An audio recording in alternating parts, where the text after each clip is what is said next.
Hey everybody, Brian here. In this video I want to show you around this car here. This is a Hyundai Kona. At the time of the video then, this is the newest version of Kona. I'm going to do my best not to bore you to death here. Some of these videos I normally do, they can be quite long, and I know it's hard for people to concentrate for that long. So what I'm going to do here is I'm going to do my best to give you what I think are some of the useful pieces of information.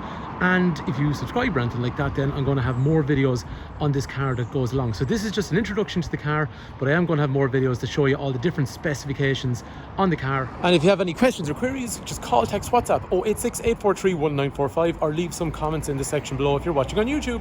Okay, the first point is the design philosophy on the car is very much based around trying to blur the lines between a conventional internal combustion engine, in other words a petrol engine, or a hybrid, in relation to an EV. So they're trying to basically make the car almost indistinguishable between the different powertrains in the vehicle. There will be a petrol 1 litre turbo, 120 horsepower. There'll be this version here, which is the 1.6 hybrid version, which is 141 horsepower, which is a 1.6 engine with a 1.32 kilowatt hour battery, 240 volts in other words, with an automatic transmission. And then there's going to be the full EV version as well.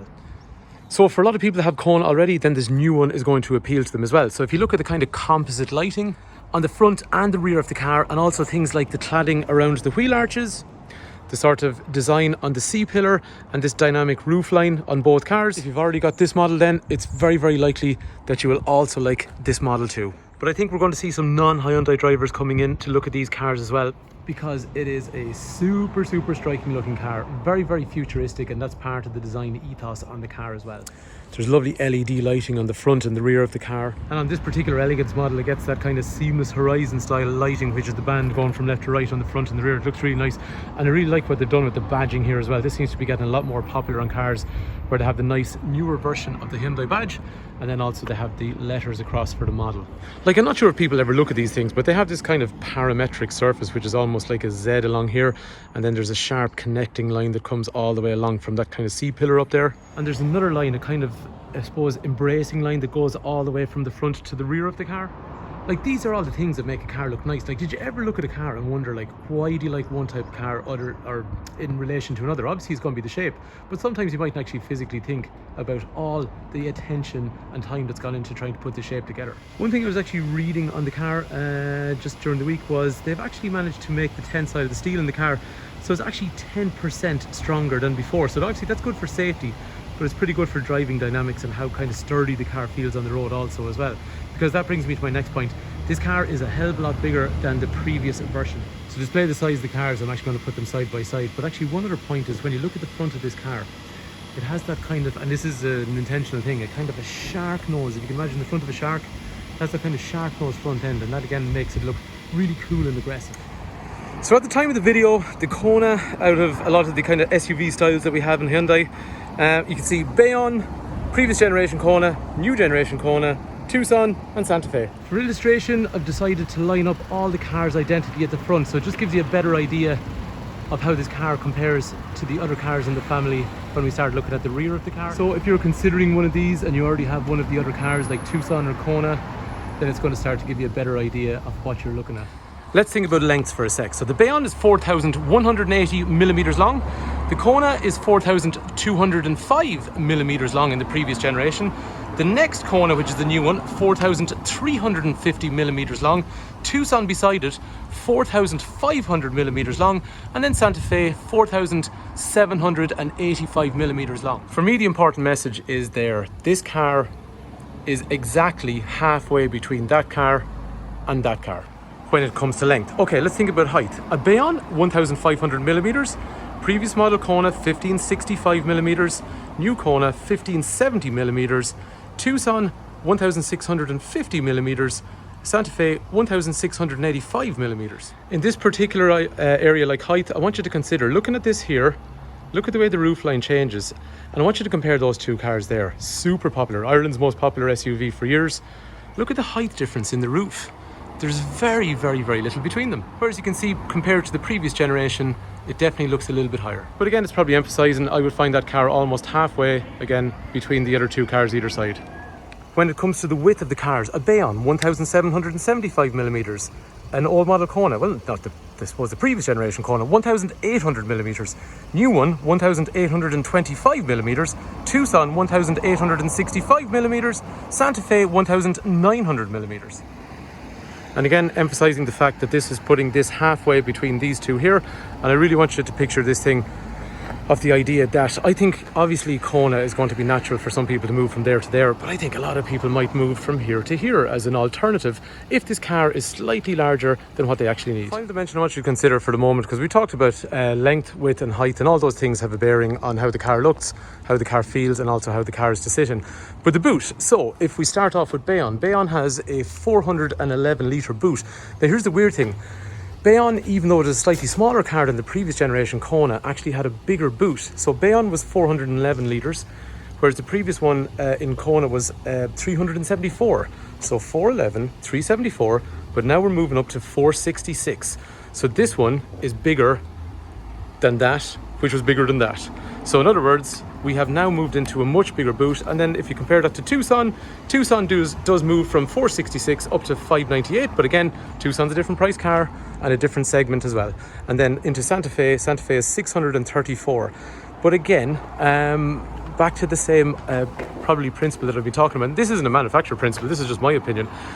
You can see how this car, normally I was saying it's kind of halfway between the two, but this boot is significantly bigger than this. Let's try and get you a better picture of it. So looking at that boot there, you can see how it's a little bit deeper and wider. Golf clubs are definitely not an issue. Whereas on this model, I did find sometimes it was shallower and narrower. So golf clubs tended to be sometimes a bit of a problem for certain people. And you can even see the way the boot opens and the aperture.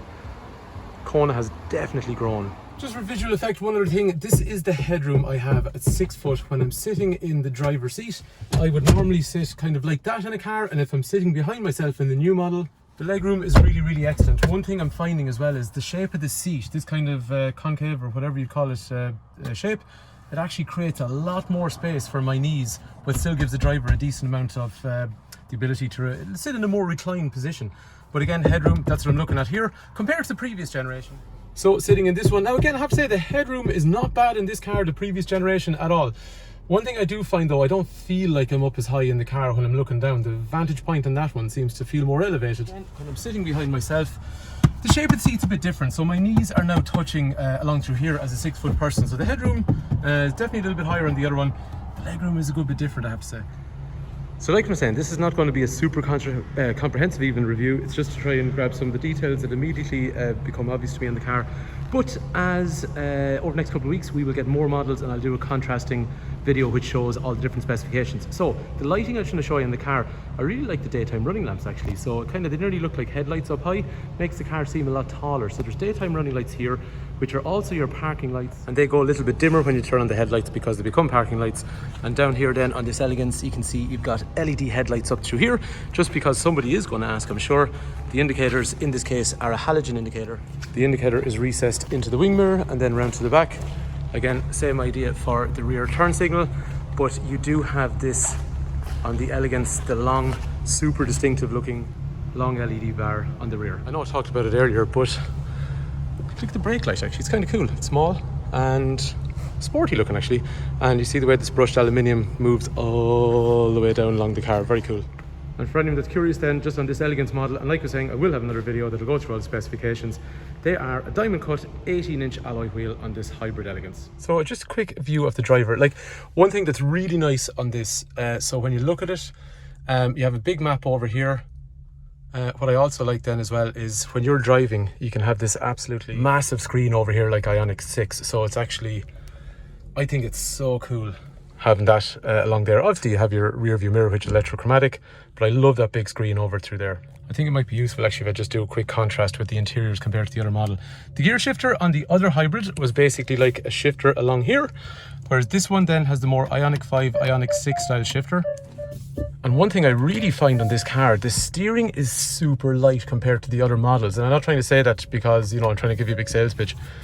It feels way lighter and really, really comfortable when you're using it. And I love the steering wheel, the kind of 3-spoke effect on it. And it looks a little bit thinner, even though it's probably not, but it's kind of sporty. The previous generation Kona, do remember, this car came out in 2018. So this is the interior that you had when you were sitting in the car.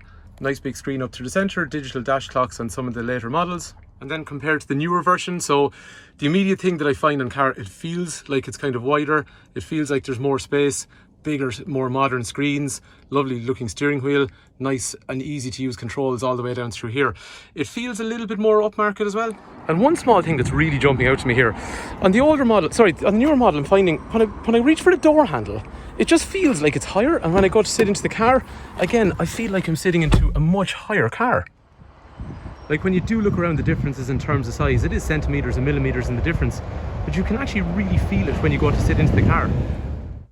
Okay, because I want to keep your attention, and also my phone does not have enough storage, I'm going to glance through some of these, but I'm going to have independent videos and all this stuff, and even some features I already do. Handbrake, 12-volt battery reset. If the 12-volt battery dies, you can just press this. It's like jump starting the car. It is one of the best features on these. One actually cool thing we'll see when we're driving the car is the regenerative braking, right? So normally on these cars before, you had a regenerative braking, and you can see over here by using the paddles you have the different levels. So in here I've got a level 1, level 2, level 3, and basically that's going to allow me to slow down the car, so it'll reduce how much brake wears on the car. But one thing I found in this, I can bring the car to a complete halt by using that regenerative braking, which was not available in the hybrid on the last model. And one of the byproducts of regenerative braking is the fact that you're actually getting, basically the motor switches directions. Instead of driving the car, it's now taking the power from the wheels that are turning and putting it back up into the motor to try and reclaim some power that could be lost. Sitting in the car and driving it, it feels high off the ground. So it, you know, but look, I feel higher than I would in the previous model of Kona. And it's not unlike Tucson. Now maybe it's in my head, I sit in a Hyundai garage, just to show you again, I want to brake here real quick. So hold that down, hit the brake. It's like an EV. I'm not using my brake pedal, I'm just using the regen braking. It's really, really cool. Anyway, I suppose because I work in a Hyundai garage, I'm always comparing and cross-comparing cars to the other models in the range, so maybe I shouldn't be comparing so much, but it definitely feels like a more significant car than the previous version that was out. Other functions over here, things like Bluetooth, things like cruise control. This is the camera here that actually watches your movements of your face, and in other words, it's trying to interpret if you're being distracted from the road. One thing I do notice on the car down here, wireless charging obviously, USB-C, okay, so these are USB-C. You had the previous generation of USB. These are much faster, so they support high-speed charging. And this car we're in then, the Elegance, also has 2 USB-Cs in the rear, and also I meant to say there's ventilation in the rear also. I like this control pad down here. I think it's really neat. I love the way all those buttons come all the way up through there. It's a little bit more old school in a way. Now maybe you mightn't think that, but I think this is a bit more old school, and I think in a very good way. Very simple, straightforward to use, dual zone climate control, front and rear windscreens, sync. It makes sense how it's laid out, and it's easier to interpret because, you know, there's so many distractions in a car these days. Gotta start making things easier for people to understand. Again, the buttons are all in the same place over here. Things like how the drive mode works in terms of more aggressive or more economical driving, heated seats and heated steering wheel on this particular Elegance, and then the P button for the camera. This is new, to have a drinks holder like that, or you can recess them and you get this absolutely massive storage area in through here also. And then an armrest up through there with some storage. Steering wheel is obviously height adjustable up and down and in and out, and then the seat is height adjustable with lumbar support for lower back. And if you look at the seats compared to the previous generation seating was always quite good, but I do think that the new one has more peripheral supports on the side. So again, that's quite nice when you're driving the car, and it does feel that bit higher, as I said already. There's one other really unique feature on this new version. So this heating system and cooling system has an afterblow function. And its job basically is to reduce odour in the car and also the build-up of fungus, which basically dries any of the condensed water that's generated when, you know, the air conditioning is on. One of the byproducts of air conditioning is water. So it dries that during the process. And the evaporator in the air conditioning system is also eco-coated, again, to prevent the growth of, you know, microorganisms and fungus and stuff like that.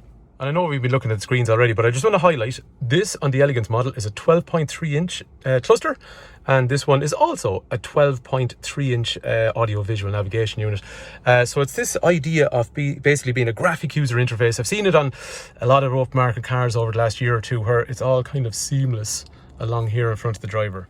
And one thing on this I really do find is traditional Hyundai navigation units, you know, the way the buttons are laid out along here, very similar to before. And they're shortcuts and they're brilliant. You don't have to go rooting in here. You can just press the shortcut along here, brilliant. But what I do see on this, they have changed the operating software here. So you got the big screen for the map and the radio and the hybrid functionality, and you swipe across. This is very much like a smartphone, the way it works. So it's much more intuitive, but the icons are bigger and easier to read when you're driving. So I think that's quite a good thing. It actually feels quicker and faster to use than the previous generation of cars. Okay, so I'm getting near the end of this video for the moment, and remember I will have more videos on the features on these cars. I want to show you one thing which is new on this version of Kona, and I haven't seen it on some of the other models yet. And actually I'm just after noticing that is an LED style light in the boot. Anyway, that's not a big thing. What I was going to say to you was it's a 424 drop on the boot. So for a lot of cars it's like kind of 70-30 or 60-40, whereas this one has 3 different levels that I can drop. So it just gives it a little bit more versatility. There's some extra safety features in these cars. Again, I'll go through them with you when I go through the specification video. But for collision avoidance, so basically very useful in emergency braking situations. The intelligent speed limit assist, which was in a lot of cars in Hyundai lately, but wasn't in the Kona for the last while, so it's going to warn you when you exceed speed limits. By using a camera that looks forward, but it actually also uses the navigation system as well. And part of that is your cruise control that's on the car now is actually intelligent. So it's smart cruise control, so it can follow the car in front, but when it detects a different speed limit, it'll also slow you down once you're using that smart cruise control to the current speed limit. So that's very handy. Another thing as well is a lot of modern cars now, they need a lot of updates, like mobile. Guess what? Your mobile phone updates itself a lot. You don't always have to go back to the phone shop. So there's over-the-air updates coming on these cars, so you mightn't always need to visit the dealer for some updates that'll be due in the day. If you've managed to stick this long, then I really do appreciate it. I'm going to leave you one little final thought. If you're looking at different models, this car is longer than the old model Kona. It is longer than the T-Roc, it's longer than the 2008, it's longer than the Kamiq, it's longer than the ID3, it's longer than the Captur, it's longer than the Nero, it's longer than the Bayonne, and just shy of the Tucson that we saw already. It's also wider than those cars, including T-Roc, 2008, Kamiq, ID3, Megane E-Tech, Captur, and also Nero.